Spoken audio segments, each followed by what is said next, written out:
시브리서 11장입니다. 시브리서 11장 24절에서 27절 말씀입니다. 시브리서 11장 24절에서 27절입니다. 제가 봉독합니다. 믿음으로 모세는 장성하여 바로의 공주의 아들이라 칭함받기를 거절하고 도리어 하나님의 백성과 함께 고난받기를 잠시 제약의 낙을 누리는 것보다 더 좋아하고 그리스도를 위하여 받은 수모를 애굽의 모든 보화보다 더 큰 재물로 여겼으니 이는 상주심을 바라봅니다. 믿음으로 애굽을 떠나 왕의 노함을 무서워하지 아니하고 그 보이지 아니하는 자를 보는 것 같이 하여 참았으며. 아멘. 시브리서 11장에서 10번째로 등장하는 믿음의 선진이 바로 모세입니다. 이스라엘 역사에 있어서 모세만큼 지대한 영향을 끼친 인물도 없을 것입니다. 430년간 애굽의 노예로 지내던 이스라엘을 해방한 민족의 구세주였고요. 그 후에 이스라엘의 정신이라 할 수 있는 하나님이 주신 율법을 제정한 인물이 바로 모세입니다. 이러한 점에서 모세는 이스라엘 역사에 있어서 가장 위대한 인물이라고 말하지 않을 수가 없습니다. 모세의 일생은 출애굽기, 민수기, 신명기에 보시면 자세히 기록이 되어 있습니다. 모세의 삶은 우리에게 영적 교훈을 주는 모델적 삶이라 말할 수 있습니다. 인류 역사를 통해 모세의 삶에 필적할 만한 흥미롭고 신비롭고 극적인 삶을 살았던 사람은 아마 없었을 것입니다. 그만큼 하나님께서 모세의 인생을 통해서 하나님의 백성들에게 많은 영적인 교훈을 계시해 주고 싶으셨던 것을 우리는 알 수가 있어요. 자, 먼저 우리는 모세의 일생을 간략하게 정리해 보면서 시브리서 기자인 이 바울이 왜 이 믿음의 정의에 모세라는 인물을 여기다가 집어넣는지 함께 은혜 나누는 시간을 가지보려고 합니다. 야곱이 70명의 가족을 데리고 애굽의 고센 지역으로 이주한 후에 300년간 그곳에서 큰 문제 없이 지낼 수 있었습니다. 그 기간에 야곱의 가족은 수요가 기하급수적으로 늘어나 큰 민족을 이루게 되었습니다. 그런데 어느 날 요셉을 알지 못하는 애굽의 새 왕이 등극을 합니다.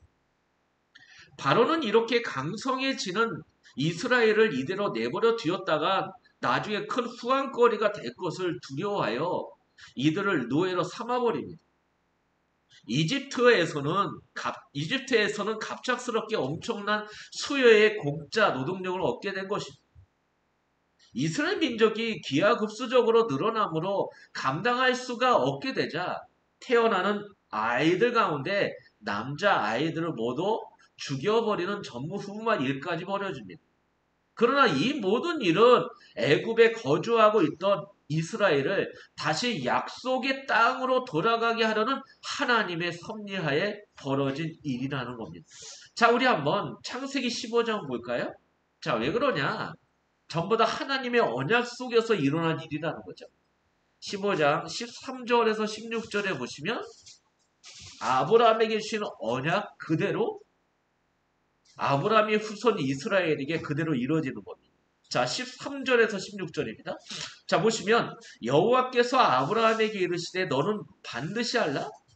내 자손이 이방에서 계기되어 그를 섬기겠고 그들은 400년 동안 내 자손을 괴롭히리니 그들이 섬기는 나라를 내가 징벌할지며 그 후에 내 자손이 큰 재물을 이끌고 나오리라.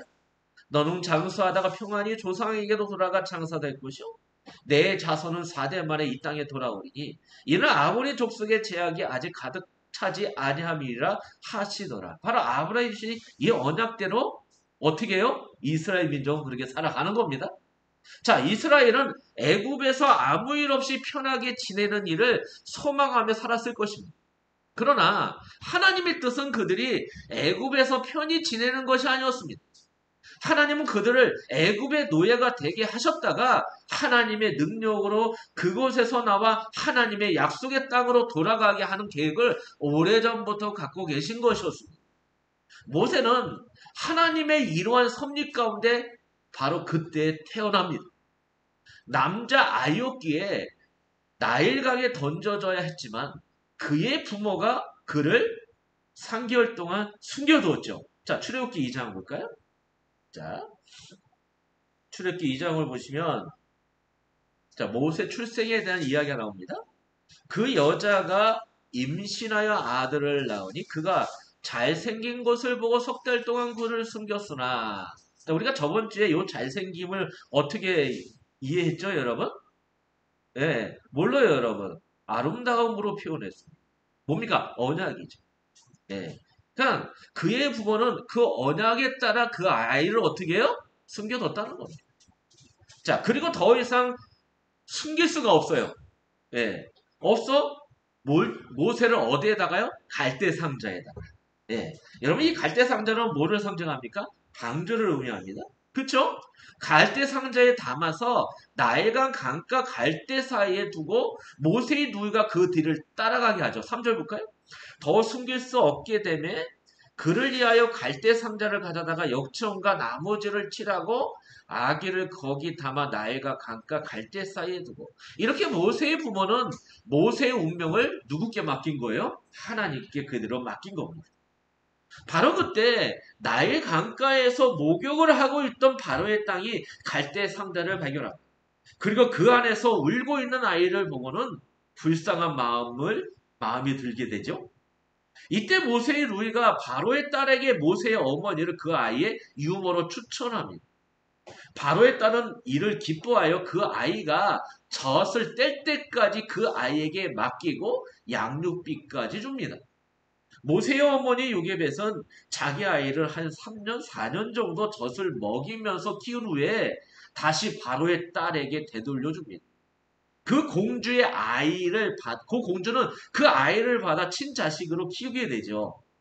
자, 물에서 건져냈기에 공주는 그 아이를 뭐라고 짓죠? 모세라가 이름을 씁니다. 자, 10절 볼까요? 그 아이가 자라며 바로의 딸에게로 데려가니 그가 그의 아들이 되니라. 그가 그의 이름을 모세라 하여 이르되 이는 내가 그를 물에서 건져내었습니다 하였더라. 그 여러분 모세의 이름의 뜻은 뭐예요? 물에서 건져냈다. 그런 의미가 갖고 있습니다. 이같이 모세는 상자로 구원을 얻은 자로 인생을 시작합니다. 여러분 언젠가 제가 창세기에서 이 구원을 설명했을 때 방조, 갈대 상자와 연결해서 뭡니까? 구원을 설명한 적이 있어요. 지금 모세의 이 갈대 상자는 방주 속에서의 그리스도를 의미하고 있다는 거 잊지 마시기 바랍니다. 자, 그리고 모세가 40세가 됐죠. 자, 왕자로 40년간 사는 겁니다. 근데 여러분, 고역에 시달리고 있던 이스라엘 백성이 애굽인 감독자에게 무고하게 학대를 당하는 모습을 보고는 참지 못합니다. 그래서 그를 쳐 죽입니다. 죽여서 어떡합니까? 모래 속에 감춰버립니다. 자, 2장 11절 12절 볼까요? 모세가 장선한 후에 한 번은 자기 형제들에게 나가서 그들이 고되게 노동하는 것을 보더니 어떤 애굽 사람이 한 시브리 사람 곧 자기 형제를 치는 것을 본지라. 좌우를 살펴 사람이 없음을 보고 그 애굽 사람을 쳐 죽여 모래 속에 감추니라. 여러분 이 구절을 봤을 때 모세가 자기 신분의 비밀이 뭔지를 알았을 거다. 그러니까 자기가 어떤 존재라고요? 유대인이라는 것을 알았던 거죠. 모세가 죽인 애굽의 시체가 발견되고 그 주범이 모세이며 그가 시브린이었다는 사실이 드러나면서 애굽은 발칵 뒤집히게 됩니다. 바로는 즉시 모세를 체포하여 시브리인들의 반란 음모의 싹을 제거하고자 합니다. 모세는 이를 피해 어디로 도망하죠? 미디안으로 도망하. 15절 볼까요? 바로가 이 일을 듣고 모세를 죽이고자 하여 찾는지라. 모세가 바로의 낯을 피하여 미디안 땅에 머물러 하는 우물 곁에 앉았더니 이렇게 됩니다. 자, 미디안에서 그 우물가에서 여인을 만나게 되죠. 라헬을 만나게 됩니다. 그래서 여러분 뭐 여러 가지 뭐 가정이 있죠. 뭐 2장 16절에 22절을 보면은 거기서 아내를 만나게 되고 또 결혼하고 자식을 낳으면서 새로운 인생을 시작합니다. 자, 그 미디언에서 한 40년간 양을 치죠. 그리고 한 모세가 80세 되었을 때 하나님이 모세를 찾아옵니다. 애굽에서 고통을 당하는 자기 백성을 구원하시겠다고 하시면서 모세를 애굽으로 갈 것을 명하십니다. 자, 우리 한번 3장 볼까요? 3장 7절에서 11절 보면 나오죠? 자, 애굽 여호와께서 이르시되 내가 애굽에 있는 내 백성의 고통을 분명히 보고 그들이 그들의 강목자로 말미암아 부르짖음을 듣고 그 근심을 알고 내가 내려가서 그들을 애굽인의 손에서 건져내고 그들을 그 땅에서 인도하여 아름답고 강대한 땅 적각 꿀이 흐르는 땅 곧 가나안 족속 헷 족속 아모리 족속 브리스 족속 히위 족속 여부수 족속의 지방에 데려가라 하노라.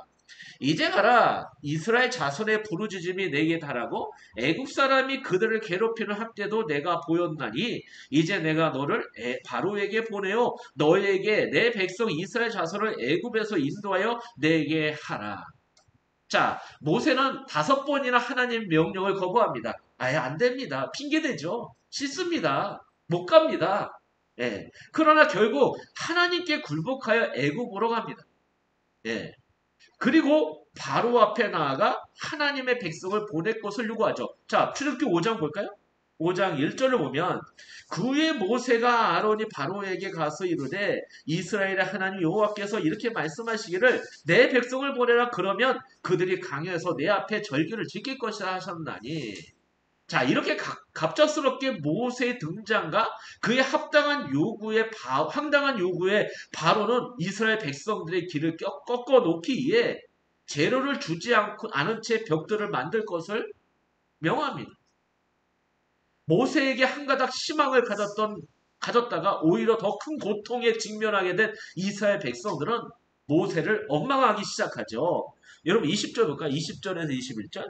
그들이 바로를 떠나 나올 때 모세가 아론이 길에 서 있는 것을 보고 그들에게 이르되 너희가 우리를 바로의 눈에 그의 신하의 눈에 미운 것이 되게 하고 그들의 손에 칼을 주어 우리를 죽이게 하는도다. 여호와는 너희를 살피시고 판단하기를 원하노라. 자, 여러분 이렇게 코너에 몰리게 되죠, 모세가. 그때 모세가 하나님께 항명합니다. 항명하죠. 22절일까요? 모세가 여호와께 돌아와서 하는데 주여 어찌하여 이 백성의 학대를 당하게 하셨나이까? 어찌하여 나를 보내셨나이까? 내가 바로에게 들어가서 주의 이름으로 말한 후부터 그가 이 백성을 더 학대하며 주께서도 주의 백성을 구원하지 아니하시나이다. 이러한 모세에게 하나님께서 자신의 강한 손으로 바로가 이스라엘을 내어놓게 하겠다고 말씀하십니다. 자, 6장 1절입니다. 볼까요? 여호와께서 모세에게 이르시되 내가 바로에게 하는 일을 내가 보리라. 강한 손으로 말미암아 바로가 그들을 보내라. 강한 손으로 말미암아 바로가 그들을 그의 땅에서 쫓아내리라. 여러분 이를 통해서 이스라엘이 하나님께서 그들의 조상에게 하신 언약을 지키시는 분임을 알게 하시겠다고 말씀하십니다. 자, 3절에서 8절 볼까요? 자, 내가 아브라함과 이삭과 야곱에게 전능의 하나님으로 나타나나니 나의 이름을 여호와로 그들에게 알리지 아니하였고 가나안 땅 곧 그들이 거류하는 땅을 그들에게 주기로 그들과 언약하였더니 이제 애굽 사람이 종으로 삼은 이스라엘 자손의 심은 소리를 내가 듣고 나의 언약을 기억하노라. 그러므로 이스라엘 자손에게 말하기를 나는 여호와라. 내가 애굽 사람의 무거운 짐 밑에서 너희를 빼내며 그들의 노역에서 너희를 건지며 편팔과 여러 큰 심판들로서 너희를 속량하며 너희를 내 백성으로 삼고 나는 너희 하나님이 되리니 나는 애굽 사람의 무거운 짐 밑에서 너희를 빼낸 너희의 하나님 여호와인 줄 너희가 알리라. 내가 아브라함과 이삭과 야곱에게 주기로 맹세한 땅으로 너희를 인도하고 그 땅을 너희에게 주어 기업을 삼게 하리라. 나는 여호와 하셨다 하라. 자, 그리고 9가지 재앙을 합니다. 여러분 9가지 재앙이 뭡니까? 피, 개구리, 이, 파리, 악독, 독종, 우박, 메뚜기, 흑암이죠. 자, 9가지 재앙에도 꿈쩍 않던 바로가 마지막 장자의 죽음의 재앙을 밟아서 무릎을 꿇게 됩니다. 자, 그 얘기가 출애굽기 7장에서 12장 나온 내용입니다. 결국 하나님의 강한 손으로 430년간 애굽에 거주하던 이스라엘이 애굽에서 나오게 됩니다. 출애굽하게 되죠. 자, 출애굽기 12장 40절 41절 볼까요? 자, 이스라엘 자손이 애굽에 거주한 지 430년이다. 사실 430년이 끝나는 그날에 여호와의 군대가 다 애굽 땅에서 나왔은즉 출애굽합니다. 자, 모세가 이스라엘 백성들을 이끌고 홍해를 건넙니다. 그리고 어디에 도착해요? 시내산에 도착하게 되죠. 자, 그 시내산에서 1년간 머무는 동안 하나님께서 모세를 통해서 뭐를 줘요? 율법을 주십니다. 그쵸? 그것이 출애굽기 19장에서 40장 내용이에요. 그리고 레위기 내용입니다. 율법을 계시받은 후에 모세는 이스라엘 백성들을 인도하여 조상에게 약속된 가나안 땅 정복을 향하여 나아갑니다. 자, 가데스 바나에 도착하여 현지 사정을 알아보기 위해 12명의 정탐꾼도 보내죠. 민수기 13장 이야기죠. 40일간의 정탐을 마치고 돌아온 정탐꾼들의 대다수가 가나안 정복은 불가능한 일이라고 보고를 하자 백성들이 두려움과 절망에 사로잡혀 다시 애굽으로 돌아가려고 합니다. 이에 하나님께서 이스라엘의 가나안 진입을 허락하지 않으시고 그들을 강야에서 40년간 방황하게 하다가 그 강야에서 죽게 만드십니다. 모세는 하나님의 저주를 받아 약속의 땅을 허락받지 못한 이스라엘 1세대들을 이끌고 40년을 강야에서 지내면서 그들의 죽음을 목도해야 했습니다. 그리고 요단 동편 모압 상지에 도착하여 그곳에서 출애굽 2세들에게 율법을 가르친 후에 그것이 신명기 1장에서 30장 내용이에요. 홀로 느보산에 올라가 약속의 땅을 바라보며 120세 나이의 죽음을 맞이합니다. 신명기 34장의 내용입니다. 자, 여러분 이것이 모세 인생에 대한 요약이에요. 여러분 다 아시죠? 제가 이야기한 거. 이러한 모세의 파란만장한 상 가운데 히브리서 기자가 말하고 있는 믿음의 행위는 무엇인지 여러분 한번 보세요. 자, 오늘 말씀 한번 넘어가 봅시다. 히브리서 11장 24절에서 27절 말씀 한번 봅시다. 자, 여기 보니까 태어나자마자 죽임을 당해야 하는 운명을 갖고 태어난 모세였지만 기적적으로 바로의 공주에 의해 나일강에서 건진받고 그녀의 아들이 되어 바로의 궁에서 왕자의 신부로 성장을 합니다. 그러나 모세는 친어머니 요게벳을 통해 자기 자신의 신분의 비밀을 알게 되죠. 장성한 후 모세는 큰 결단을 해야 했습니다. 자신의 신분을 외면하고 애국 왕자의 신분으로 세상의 모든 부귀영화를 누리는 삶을 선택하든지 아니면 하나님 백성과 함께 고난받는 삶을 선택해야 했던 겁니다. 모세는 무엇을 선택한 거예요? 후자를 선택합니다. 공주의 아들이라 칭함 받기를 거절하고 하나님의 백성과 함께 고난받는 삶을 택한 겁니다. 바울은 이러한 모세의 행위를 뭐라고 이야기해요? 잠시 제약의 낙을 누리는 것보다 더 좋아하고 그리스도를 위하여 받는 수모를 애굽의 모든 보화보다 더 큰 재물로 여겼다라고 말합니다. 여러분 그 이유가 뭐예요? 상 주신 이심을 바라보았다. 이게 바로 모세가 가진 믿음이라는 거예요. 여러분 철로역정에 봐도 믿음을 가진 크리스찬이 이제는 세상을 등지고 어디로 가요? 천국을 향해 가요. 이게 믿음의 행위라는 거예요. 세상의 쾌락보다 뭡니까 여러분?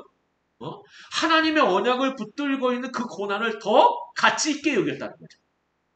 이것이 바로 믿음의 행위라는 거예요. 모세는 애굽에서 공주의 아들의 신분으로 살아가는 것을 잠시 제약의 낙을 누리는 것이라고 생각했다는 것입니다. 여러분 로마서에 보니까 죄의 싹은 사망이라죠. 여러분 그 죄가 뭡니까 여러분? 요한일서에 보니까 그 죄를 뭐라고 표현하죠? 불법이라고 표현합니다. 하나님의 계명을 어기는.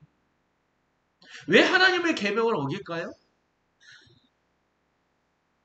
자기 사랑과 자기 욕심. 그렇죠? 거기서 나오는 거예요. 그러면 세상의 낙을 즐긴다는 얘기는 뭡니까? 자기의 사랑, 자기의 기쁨, 자기 만족을 위해서 산다는 이야기와 마찬가지예요. 그것보다 더 소중한 것이 뭐라고요? 언약의 백성들과 함께 고난을 나누는 삶이라는 거예요. 여러분 믿음 가진 삶은 말입니다. 시선을 세상에 두지 않고 어디에 두는 거예요? 하나님께 두게 돼 있다는 거죠. 네. 그런데 여러분 우리는 하나님의 백성됨의 영광보다 이 세상에서 공주의 아들의 신분이 되어 이 땅에 좋은 것을 누리며 사는 것을 더 좋아하지 않나요? 이것을 여러분 육신의 정욕을 쫓는 삶이라고 바울은 이야기하고 있습니다. 그래서 여러분 저와 여러분에게 하나님의 믿음이 계속적으로 주어져야 된다. 우리가 날마다 하나님의 은혜 가운데 있지 않으면 우리의 모든 시선은 어디로 가요? 세상의 낙을 즐기는 것으로 갈 수밖에 없다는 것을 말해주고 있습니다. 믿음이 우리의 정욕과 싸워 육신의 정욕을 따르지 않고 생명의 길로 나아가도록 돕는다는 것입니다. 인간은 자신에게 손해가 되는 길을 본능적으로 피하기 마련입니다. 그런데 모세는 자신에게 해가 되는 길을 선택한 겁니다. 왜냐하면 상 주심을 바라보았기 때문입니다. 여러분은 어떻습니까? 모세가 바라보았던 상은 약속의 땅에 들어가는 것이었습니다. 여러분 신명기 3장 볼까요? 자, 신명기 3장 25절에 자, 여기 보니까 모세의 기도가 있어요. 모세의 소원이에요. 뭔가 볼까요? 구하옵나니 기도하고 있죠? 나를 건너가게 하사 요단 저쪽에 있는 아름다운 땅, 아름다운 산과 레바논을 보게 하옵소서. 이게 바로 모세의 믿음이었다. 그 땅이 아무리 좋다 한들 바로의 공주의 아들에게 약속된 애굽 땅과 비교가 될 수 있었을까요? 여러분 그 당시에 인간적인 눈으로 봤을 때 가장 좋은 땅은 어디였냐? 애굽 땅이었어요. 젖과 꿀이 흐르는 땅이 흐르는 땅이 가나안이 아니라 젖과 꿀이 흐르는 땅은 어디요? 애굽 땅이었다니까요. 전 세계 문화의 중심지였고 경제가 발달된 도시가 애굽이었어요. 근데 모세는 어디를 향하고 있어요? 하나님의 약속의 땅 가나안을 향하고 있었다. 그러니까 여러분 모세는 이상하게 그 초라한 땅을 얻기 위해서 애굽에 있는 그 화려하고 아름다운 땅을 포기했다는 겁니다. 왜냐하면 그 가나안 땅은 하나님의 언약이 담겨있는 땅이었기 때문이야. 그게 무슨 얘기예요? 모세는 뭐를 쳐다보는 거예요? 하나님의 언약을 바라보는 거예요. 모든 시선을 하나님의 언약으로 가져가는 거예요. 성도 여러분, 여러분도 이런 믿음의 사람으로 완성되시긴 여러분 되기 바랍니다. 모세가 바라보았던 상주심이란 과연 무엇일까요, 그러면?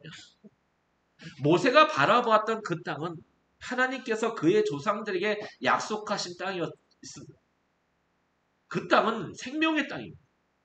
모세의 어머니 요게벳 역시 이것을 바라보았던 사람이었습니다. 모세는 어머니 요게벳으로부터 생명이 약속되어 있는 그 땅의 비밀을 알게 되었을 것입니다. 생명의 마음이 붙들린 사람은 이 세상의 그 어떤 부귀영화에도 마음이 미혹되지 않습니다. 오직 생명만을 바라볼 뿐입니다. 여러분 이걸 뭐라 그래요? 믿음이라고 이야기하는 거예요. 믿음은 이 세상이 아닌 하늘의 생명을 바라보게 하는 능력을 갖습니다. 모세는 이 믿음의 능력에 붙들려 있었기에 자신에게 주어진 모든 좋은 것을 포기하고 그 생명이 약속된 땅을 선택했던 것입니다. 그래서 하나님의 백성과 함께 고난받기를 잠시 제약의 낙을 누리는 것보다 더 좋아했던 것입니다. 바울은 이걸 뭐라고 표현해요? 믿음이라고 이야기한 겁니다. 하나님께서는 우리에게 이 땅에 속한 그 어떤 것도 상으로 주시지 않습니다. 요즘 기독교인들이 자꾸만 뭡니까? 예수 잘 믿음으로 해가지고 이 땅의 것을 얻으려고 합니다. 근데 여러분 성경은 그걸 약속하지 않습니다. 하나님께서 우리에게 약속하신 상은 뭐예요 여러분? 예배서 1장 3절 볼까요? 전부 다 하늘에 속한 것. 자, 예배서 1장 3절에. 자, 찬송하리로다 하나님 고 우리 주 예수 그리스도의 아버지께서 그리스도 안에서 어디에 속한? 하늘에 속한 모든 신령한 복을 우리에게 주시되. 자, 그 신령한 복은 어디에 속해 있는 거예요? 하늘에 속해 있는 거예요. 그 여러분, 하늘에 속한 복을 우리가 육신을 입고는 우리가 이 땅에서 누리도록 하는 것이 복입니다. 그래서 여러분 찬송가에도 영생을 누리며 주 안에 살리라. 이게 바로 성도의 삶이다. 하늘에 속한 그리스도 안에서 하늘에 속한 그 신령한 복을 우리의 이 세상에서 누리게 사는 삶. 이게 성도의 삶이다. 우리에게 믿음을 주신 것은 바로 이 생명의 약속을 소망하는 사람들로 만들기 위한 것입니다. 믿음은 우리를 잠시 제약의 낙을 누리는 것보다 이 땅에서 나그네로 살아가야 하는 하나님의 백성들이 가는 그 고난의 길을 선택하게 만듭니다. 그래서 여러분, 믿음 있는 자가 좁은 문을 가요? 넓은 문으로 들어가요? 좁은 문. 믿음 있는 자는 넓은 길로 갈까요? 좁은 길로 갈까요? 좁은 길로 가는 거예요. 그게 믿음의 증거예요. 네. 믿음 없는 사람은 말입니다. 넓은 문을 선택합니다. 넓은 길로 갑니다. 왜? 좁은 문, 좁은 길은요, 너무나 힘들어요. 너무나 불편해요. 그렇게 가는 겁니다. 여러분, 이것이 바로 초대교회 성도들이 누렸던 고난의 삶이요. 지금 2000년이 지난 뭡니까? 지금까지 이 복음을 알고 있는 믿음의 사람들이 갔던 그 길이었다는 겁니다. 성도 여러분은 어느 길을 가실 것입니까? 믿음은 우리들의 본능을 초월하는 역사의 힘도 있습니다. 성도는 이 힘에 붙들려 생명의 길로 이끌림을 받은 사람들이 맞아요. 자, 요한복음 21장 18절 볼까요?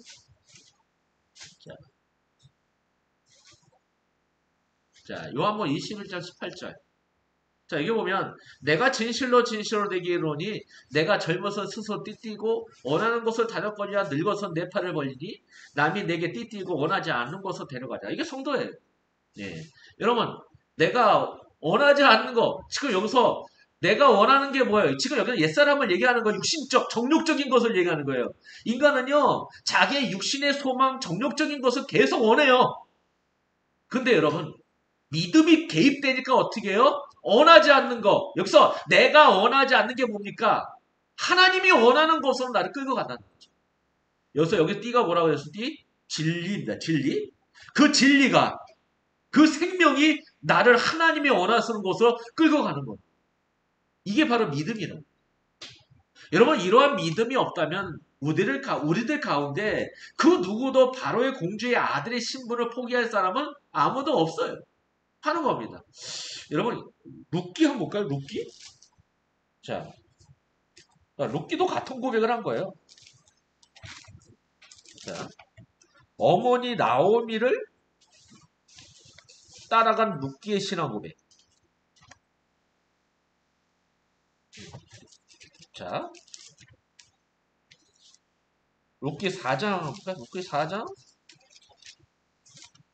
자, 보면 4장 5절 볼까요? 5절. 보아스가 이르되 내가 나오미의 손에서 그 밭을 사는 날에 곧 죽은 자의 아내 모압 여인 누색에서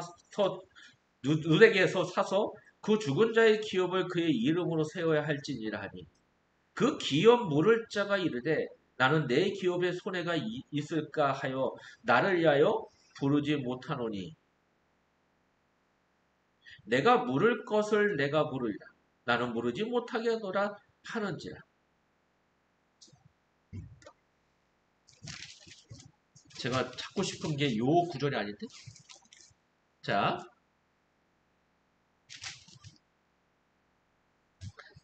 여기 볼까요? 주요. 자, 1장? 1장 한번 볼까요? 1장?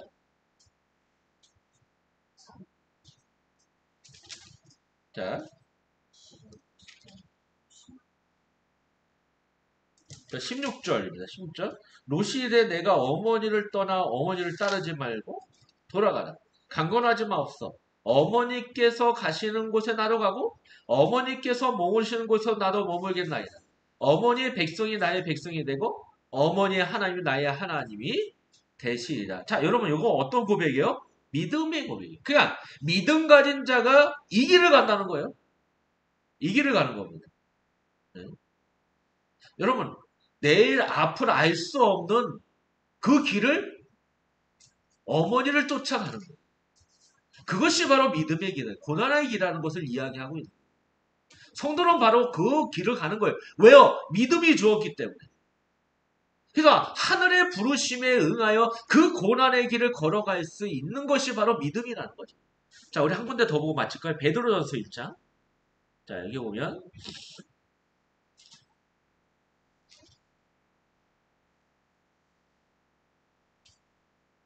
자, 뭐라니까?